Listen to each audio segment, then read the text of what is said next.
तेज आपण स्वागत जनाऊँगी आपण प्रिय YouTube channel all in one को बंधु मैंने देखूँ किछि दिन पूर्व आपण मैंने देखिथिबे जेतेबेले भारतीय जनता पार्टी बा बीजेपी सरकार राज्य को आसिले सेतेबेले भारतीय जनता पार्टी ओडिशार आपण मैंने जो देखिबे जहाँकि आम सबुबले गोटे चर्चित चेहरा भुवनेश्वर सांसद खर्दा जिलार आपण मैंने जानती अपराजिता षडंगी मैम से स्पष्ट भाव में कही दरमा वृद्धि कथा समान काम को समान मजूरी विशेषकर आउटसोर्सिंग हो पारती आशा कर्मचारी हो पारती अंगनवाड़ी वर्कर बा हेल्पर हो पारती एवं विशेषकर जो शिक्षक मैंने जो साबत पुओ पात्र अंतर शिकार होती विशेषकर JTS junior teacher schematic regular कथा नहीं मुझे आगे देखी दूसरी आज पेपर आर्टिकल देखी जो थी कि 2024-25 बजेट पर आपने जानती आपण मानकर जहाँकि हस्तक्षेप लड़ा जाइए प्रति लोक इंडिविजुअली समस्ते कहींपारे मत देपारे से विषय आपने जाथे ये क्लीयरली देखूँ बीजेपी सरकार आसिले शिक्षकों समान काम को समान दरमा नीति और अंगनवाड़ी आशाकर्मी सर्वनिम्न दरमा जहाँकि 12,000 सहायक मान 8,000 टंका कहुला बोली आपने जाथे आज देखूँ जहाँकि केन्द्र में प्रथम आपणकर बजेट आसब केन्द्र बजेट पर राज्य में आपणकर बजेट हम एवं केन्द्र में आपण मैंने जानती जो बीजेपी बा भारतीय जनता पार्टी सरकार वर्तमान ओडिशा रे आपणकर भारतीय जनता पार्टी सरकार जोड़ी शंख जो कथा कहुला से अनुसार आपणकर जोड़ी शंख गोटे पटे कहुला गोटे कहुला जोड़ी पद्म कथा तो जितेबाला पद्म बा आपणकर बीजेपी सरकार जहाँकि वर्तमान समय राज्य में शासन भार ग्रहण कले आप सीधा सड़क देखुए बहुत सारा पदक्षेप गोटे पर गोटे नि जाऊँगी श्रीमंदिर आपणकर जहाँकि द्वार खोलिबा ठारू आरंभ करी विशेषकर जदि आपण मैंने देखिए दिन 3टा ରୁ 5टा पर्यंत सीधा सड़क लोक मानू आउ जहाँकि मुख्यमंत्री पाखे पहुँचापी विधानसभा किंबा राजधानी राजरास्तार लोयर पीएमजी रे मास्टर कैंटीन आंदोलन करने पड़ो ना जार जहाँ दाबी अच्छी व्यक्तिगत भाव में विथआउट एनी पास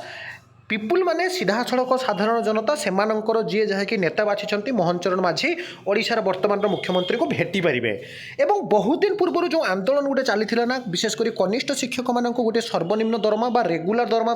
आउ गोटे आंदोलन आपंकर सब चले आउटसोर्सिंग कर्मचारी मान पूरा पूरी रेगुलर कहीं ना राज्य जितेबाला आपको कही रखुच्छे डिटेल्स आज सब कहि जिते OGCA Odisha government contractual employee association तरफ आंदोलन होता बीजेडी भारतीय जनता पार्टी सरकार जिते थे सी कहते आम पाखे राजकोषे टंका ना तेणु आम कंट्राक्चुअल केबी एबोलिश करें ना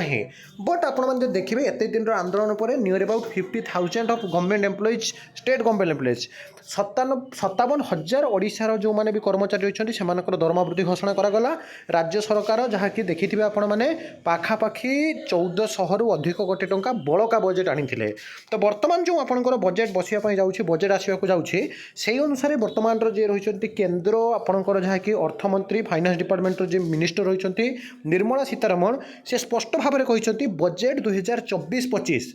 26,000 को बढ़ी पारे सर्वनिम्न वेतन अर्थात आप देखिए सर्वनिम्न वेतन दिन मजूरी हो पारती अन्य कर्मचारी हूँ विशेषकर जोटा कि अपराजिता षडंगी मैम कही आम केन्द्रीय हार में दरमा देवा ताने गोटे प्राइमरी टीचर पाखापाखि 30,000 पाखापाखि आपंकर सैलारी कथा जोटा कहला रेगुलर कथा कहला ये मुझे देखी दूसरी गोटे पर गोटे मोदी सरकार तृतीय कार्यकाल में दिन मजूरिया आसव खुशी खबर बजेट पूर्व अर्थमंत्री निर्मला सीतारमण होता बैठक में दिन मजूरिया सर्वनिम्न वेतन वृद्धि और मनोरोग आधार में कार्य दिवस को 2 गुणा करने दाबी होइछे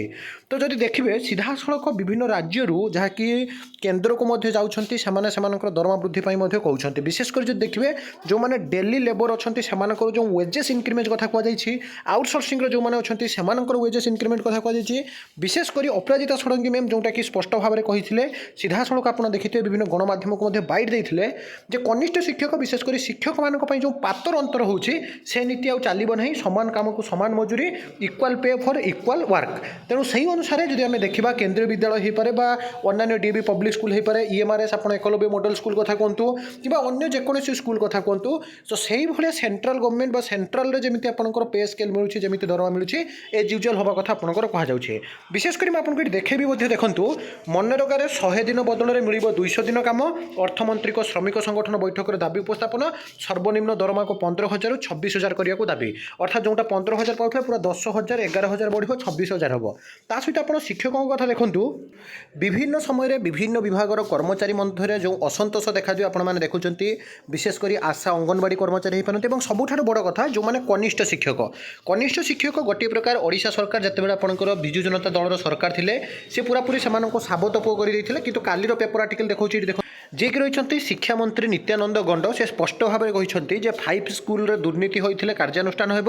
ଏବଂ ରାଜ୍ୟରେ ପ୍ରାୟ ଯେଉଁ 60,000 ଊର୍ଦ୍ଧ୍ୱ ଶିକ୍ଷକ ପଦବୀ ଖାଲି ରହିଛି, ପ୍ରଥମରୁ ଦ୍ୱାଦଶ ଶ୍ରେଣୀ ପର୍ଯ୍ୟନ୍ତ ପ୍ରାୟ 50,000 ଊର୍ଦ୍ଧ୍ୱ ବିଦ୍ୟାଳୟ ଥିଲାବେଳେ 60,000 ଯେଉଁ ଊର୍ଦ୍ଧ୍ୱ ଶିକ୍ଷକ ପଦବୀ ଖାଲି ରହିଛି ସେ ସବୁକୁ ପୂରଣକୁ ନେଇ ମଧ୍ୟ ଯିଏକି ନିତ୍ୟାନନ୍ଦ ଗଡ଼ ବର୍ତ୍ତମାନ ସମୟରେ ଶିକ୍ଷାମନ୍ତ୍ରୀ, ସେ ସ୍ପଷ୍ଟ ଭାବରେ ସୂଚନା ଦେଇଛନ୍ତି। ଶୀଘ୍ର ପୂରଣ ହେବ ଖାଲି ପଦ, ମନ୍ତ୍ରୀ ଯାହାକି କାଲି ସ୍ପଷ୍ଟ ସୂଚନା ଦେଇଛନ୍ତି। ଆପଣ ମଧ୍ୟ ବାଇଟ୍ ଦେଖି ସାରିଥିବେ। କିନ୍ତୁ ଯେଉଁ ଦରମା ବୃଦ୍ଧିକୁ ନେଇ ଅପରାଜିତା ଷଡ଼ଙ୍ଗୀ ମ୍ୟାମ୍ ହୁଅନ୍ତୁ, ବିଶେଷ କରି ବଜେଟ୍ ଆସୁଛି ଯେଉଁଟା କେନ୍ଦ୍ରୀୟ ହାରରେ ଦରମାକୁ ନେଇ ନିର୍ମଳା ସୀତାରମଣ ହୁଅନ୍ତୁ, ରେଗୁଲାର ହେବା ଗୋଟିଏ ପ୍ରକାର ସ୍ପଷ୍ଟ ଅଛନ୍ତି। ତ କିଛି ପିଲା ପଚାରୁଥିଲେ ଯେ ସାର୍ ଯେଉଁମାନେ ପିଓ ଚାକିରି କରିଛନ୍ତି ସେମାନେ ଯଦି ଜେଟିଏସ୍ ରେଗୁଲାର ହେଉଛି ଆମେ ଆସିବା ନା ଆସିବା ନାହିଁ। ମୁଁ ଆପଣଙ୍କୁ କହିବି ସରକାର ସବୁବେଳେ ଏମିତି ବାଇଟ୍ ଦିଅନ୍ତି, ପ୍ରତିଶ୍ରୁତି ଦିଅନ୍ତି। ଯଦିଓ ବିଜେପି ସରକାର ପ୍ରତିଶ୍ରୁତି ପାଳନ କରୁଛନ୍ତି ଗୋଟିଏ ପରେ ଗୋଟିଏ, କିନ୍ତୁ ଯେତେ ଦିନ ପର୍ଯ୍ୟନ୍ତ ନ ହୋଇଛି ଆପଣମାନେ ଧୈର୍ଯ୍ୟ ଧରନ୍ତୁ। ବିଦାୟ ଦିଅନ୍ତୁ। ଏକ ନୂଆ ଭିଡ଼ିଓ ସହିତ ପୁଣି ଥରେ ଆପଣମାନଙ୍କ ପାଖକୁ ଆସିବି। ବନ୍ଦେ ଉତ୍କଳ ଜନନୀ।